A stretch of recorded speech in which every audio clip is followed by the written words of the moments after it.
श्री कृष्ण ने कहा था ऐसा होगा कलयुग। महाभारत हिंदुओं का ही नहीं, समस्त मानव जाति का ग्रंथ है। इससे प्रत्येक मानव को एक अच्छी शिक्षा और मार्ग मिल सकता है। प्रत्येक मनुष्य को इसे पढ़ना चाहिए। महाभारत में जीवन से जुड़ा ऐसा कोई सा भी विषय नहीं है जिसका वर्णन न किया गया हो और जिसमें जीवन का कोई समाधान न होगा। महाभारत में देश, धर्म, न्याय, राजनीति, समाज, योग, युद्ध, परिवार, ज्ञान, विज्ञान, अध्यात्म, तकनीकी आदि समस्त विषयों का वर्णन मिलेगा। वर्तमान युग में महाभारत के एक प्रसंग से आज का मानव कुछ सीख ले सकता है। यह प्रसंग उस वक्त का है जबकि पांचों पांडवों को वनवास हो गया था।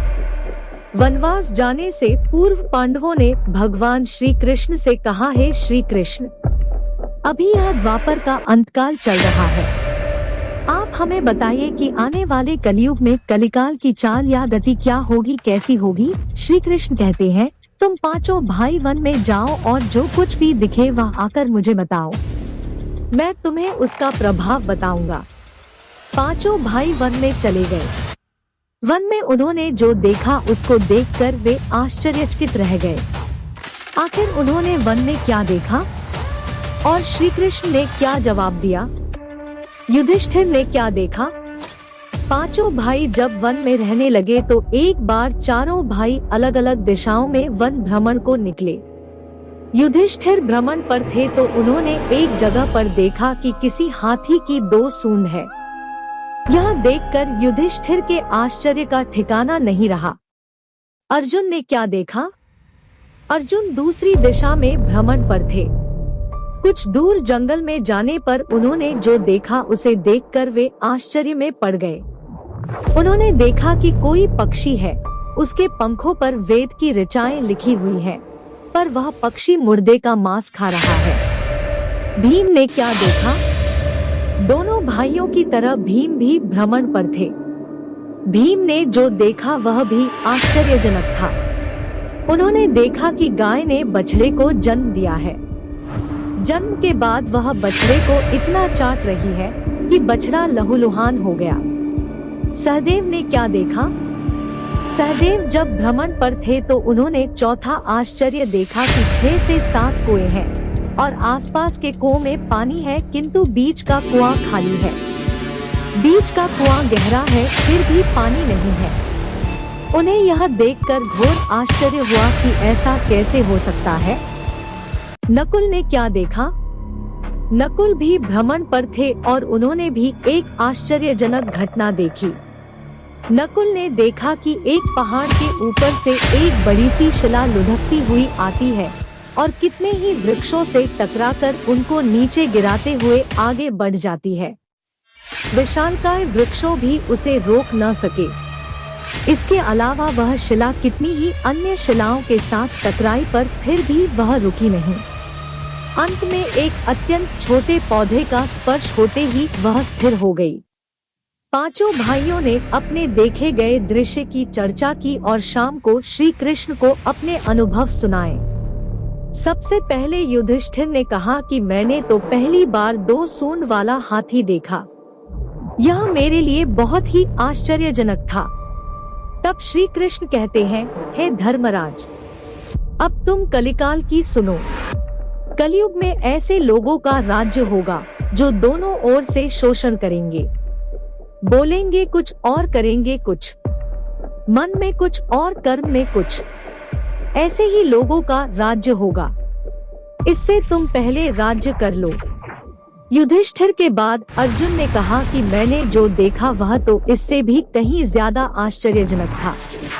मैंने देखा कि एक पक्षी के पंखों पर वेद की ऋचाएं लिखी हुई है और वह पक्षी मुर्दे का मांस खा रहा है।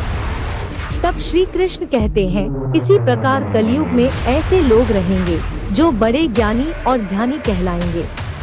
वे ज्ञान की चर्चा तो करेंगे लेकिन उनके आचरण राक्षसी होंगे। बड़े पंडित और विद्वान कहलाएंगे किंतु वे यही देखते रहेंगे कि कौन सा मनुष्य मरे और हमारे नाम से संपत्ति कर जाए। हे अर्जुन, संस्था के व्यक्ति विचारेंगे कि कौन सा मनुष्य मरे और संस्था हमारे नाम से हो जाए। हर जाति धर्म के प्रमुख पद पर बैठे विचार करेंगे कि कब किसका श्राद्ध हो, कौन कब किस पद से हटे और हम उस पर चढ़े। चाहे कितने भी बड़े लोग होंगे, किंतु उनकी दृष्टि तो धन और पद के ऊपर, मांस के ऊपर ही रहेगी। ऐसे लोगों की बहुतायत होगी, कोई कोई विरला ही संत पुरुष होगा। अर्जुन के सवाल के जवाब के बाद भीम ने अपना अनुभव सुनाया। भीम ने कहा कि मैंने देखा कि गाय अपने बछड़े को इतना चाटती है कि बछड़ा लहूलुहान हो जाता है। तब श्री कृष्ण कहते हैं, कलयुग का मनुष्य शिशुपाल हो जाएगा। कलयुग में बालकों के लिए ममता के कारण इतना करेगा कि उन्हें अपने विकास का अवसर ही नहीं मिलेगा। मोहमाया में ही घर बर्बाद हो जाएगा। किसी का बेटा घर छोड़कर साधु बनेगा तो हजारों व्यक्ति दर्शन करेंगे, किंतु यदि अपना बेटा साधु बनता होगा तो रोएंगे कि मेरे बेटे का क्या होगा।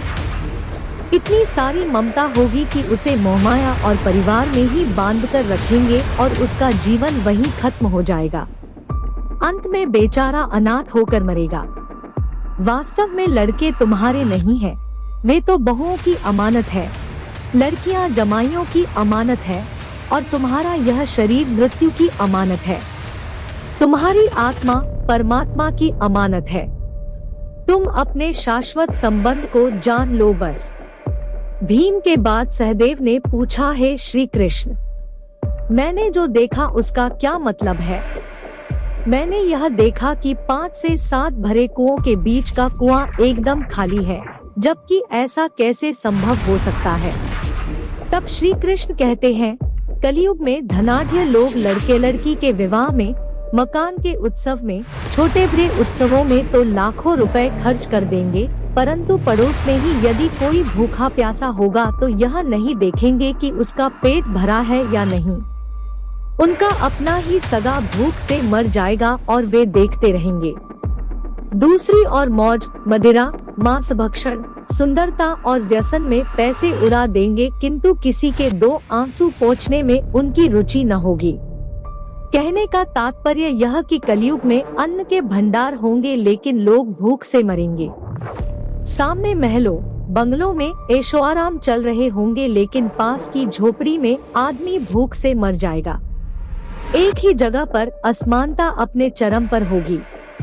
सहदेव के बाद नकुल ने श्री कृष्ण को बताया कि मैंने भी एक आश्चर्य देखा। वह यह कि एक बड़ी सी चट्टान पहाड़ पर से लुढ़की, वृक्षों के तने और चट्टाने उसे रोक न पाए, किंतु एक छोटे से पौधे से टकराते ही वह चट्टान रुक गई।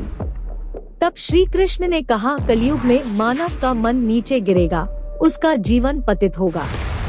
यह पतित जीवन धन की शिलाओं से नहीं रुकेगा, न ही सत्ता के वृक्षों से रुकेगा, किंतु हरि नाम के एक छोटे से पौधे से, हरि कीर्तन के एक छोटे से पौधे से मनुष्य जीवन का पतन होना रुक जाएगा। श्रीमन नारायण नारायण हरि हरि।